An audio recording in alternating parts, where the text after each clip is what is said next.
We are now 177 days away from the release of Star Wars The Rise of Skywalker by director J.J. Abrams, that's set to introduce many new twists and turns, as well as revelations into this film that will lead to saga-wide implications in this story. This is Mike Zero. Make sure to subscribe if you are new to the channel for future Star Wars content. Now, what's really exciting about Episode 9 is that we do know that there are going to be a lot of callbacks and connections to the prequels and the originals that are going to be used as a way in order to benefit many of the sequel trilogy-based characters, like Kylo Ren and Rey in this story. Now, these past couple of weeks or so, we've been learning a whole lot more about this film, and when it all comes down to one of the concept art descriptions, this is where things begin to get very intriguing for Episode 9. Now, specifically, a description of Rey, Poe, and Finn on board of the Millennium Falcon, where it's described that they are heading toward a jungle world that is the location of the exotic city. It said that while Finn and Poe are discussing their plans, Rey is walking around the Falcon, where it's described that she eventually lifts one of the floor panels, where she goes underneath the Falcon and discovers a large bag full of Han Solo's old belongings, where it's said that Rey eventually crawls toward the bag and goes through it, where next to the bag it's described that Rey discovers an object that Han Solo kept a big secret from anybody else, as it was given to him by Luke Skywalker, where Luke asked Han to keep it a secret on board of the Falcon, as it's an ancient Sith relic that once belonged to Darth Sidious. Luke was said to have given this to Han before his departure to the First Jedi Temple. The relic is described to be called the Scepter of Ragnos, a sword-like weapon that Palpatine owned, that holds dark side energy, and it's what led Rey to discovering it beneath the Falcon. The sword is said to date back to the ancient Sith Empire. The scepter is also said to have the ability to make others force sensitive, however only through the ways of the dark side, and Luke told Han to keep it a secret at all costs. It's described that Luke had taken this from Palpatine's vault in the Outer Rim at one point in time after the events of the Battle of Jakku. So let's go over a couple of parts about this, because this is once again tapping into Sith lore, except this time it has a connection to Han and Luke. Now, what I like about this is that this is something that is dating all the way back to Legends material, and they're using this as a way of retelling this weapon, this artifact, if you will, from the expanded universe and putting it into the Star Wars canon under Disney.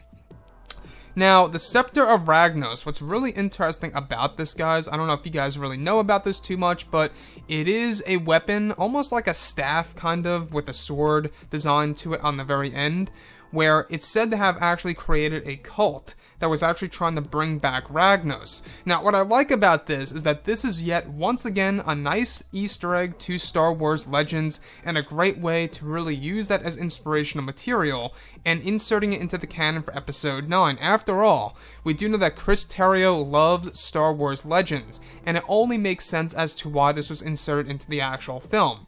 Now, the thing here is this relic is actually said to have the ability to store dark side energy, as well as make one force sensitive, however only through the ways of the dark side. So, what's really intriguing about this is that Luke Skywalker is the one who discovered this in one of the vaults of Emperor Palpatine, where Luke Skywalker took it and eventually gave it to Han Solo, and really asked Han Solo to keep it a secret while he was actually departing to the First Jedi Temple. So Han Solo is basically left with this burden to really watch over this staff-like sword weapon that holds dark side energy and stored it underneath the Falcon. And obviously, you know, we do know that the Falcon has a great ability to hide certain secrets in there.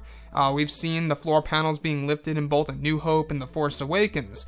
So now Rey is going to go underneath there once again. We can already see J.J. Abrams using this as a parallel in itself within the sequel trilogy, where Rey goes underneath the Falcon once again, just like how she did with Finn in The Force Awakens, except this time, she discovers something that Han Solo has been keeping a secret for decades.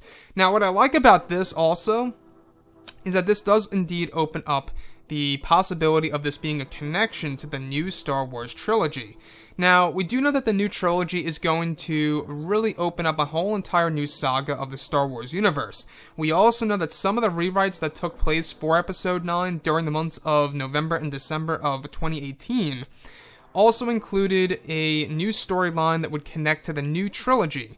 So this is by far a great Easter egg, if you will, if they really want to restructure Legends material into the canon universe. this could very well be the first big Easter egg of the new Star Wars trilogy. Now, moving on from all of this, alright, what's really intriguing about Han Solo actually even accepting to keep this on board of the Millennium Falcon, it really does make one wonder, you know, how come nobody else ever discovered this underneath the Falcon itself? You know, we do know that it fell into the hands of Unkar Plutt and others out there alike, like Duquesne and others, even like the Irvin boys.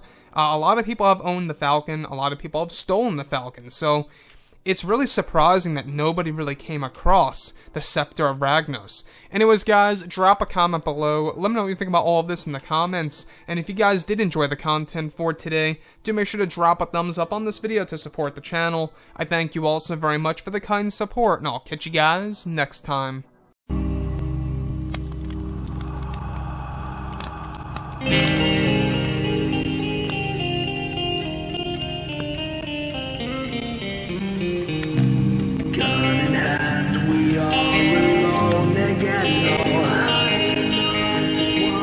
From night to moon we hear them moans again.